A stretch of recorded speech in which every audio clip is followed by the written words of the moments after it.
बिस्मिल्लाहिर्रहमानिर्रहीम अस्सलाम वालेकुम वेलकम करते हैं एक नई वीडियो के साथ। मेरा नाम है अकबर, आप देख रहे हैं टेक्निकल अकबर यूट्यूब चैनल। आज की इस वीडियो में हम बात करेंगे नेशनल बैंक यानी कि एनबीपी का। अगर आप जानना चाह रहे हैं 6 कोड, यानी कि ये हमें अगर आपका चैनल मोनेटाइजेशन होता है या इसके अलावा आप ऑनलाइन पेमेंट मंगवाने के लिए ये इस वर्ल्ड का हमें इस कोड की ज़रूरत पड़ती है। ठीक है, हम गूगल से एनालाइज करेंगे। गूगल से एनालाइज करने के लिए मैं आपको इस वीडियो में ये शेयर कर दूँ कि जब भी आपने एनबीपी का लिखते हैं, ठीक है, एनबीपी स्विफ्ट कोड लिखते हैं, इसका क्या पूरे पाकिस्तान का अलग होता है या पंजाब का अलग है या किसी ज़िले का अलग है, ये क्या बहुत हमारे ज़हन में ये बहुत सारा सवाल होता है। अक्सर दोस्तों के ना ये माइंड में आता है कि कराची का अलग होगा, लाहौर का अलग होगा। नहीं, ऐसी बात नहीं है।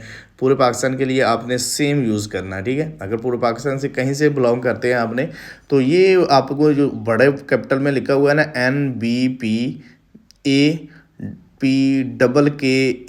ये अगर ट्रिपल एक्स लिखे होते हैं ना, ट्रिपल एक्स नहीं आपने यूज़ करने, सिर्फ और सिर्फ जो पिछले कैपिटल हैं बड़े कैपिटल में लिखने हैं, यानी कि इंग्लिश के बड़े हरूफ ही यूज़ करने हैं। ठीक है, उसके बाद नीचे इन्होंने लिखा होता है कंडीशन कराची के लिए आप ये कोड इस्तेमाल कर सकते हैं, लेकिन अदरवाइज़ आपने नहीं यूज़ करना। अगर तो आपने गूगल पर यानी कि किसी पर ऑनलाइन पेमेंट मंगवाने के लिए यूज़ करना है, तो आपने हमेशा तौर पर यहाँ पर सिंपल ट्रिपल एक्स के अलावा ही यूज़ करना है। ठीक है, तो इसके लिए ना तो पूरे पाकिस्तान का अलग होता है। ठीक है, आप ये यूज़ करें। अल्हम्दुलिल्लाह हमने यूज़ किया है मुकम्मल, इस पर सर्च करके वीडियो बना रहे हैं, तो आप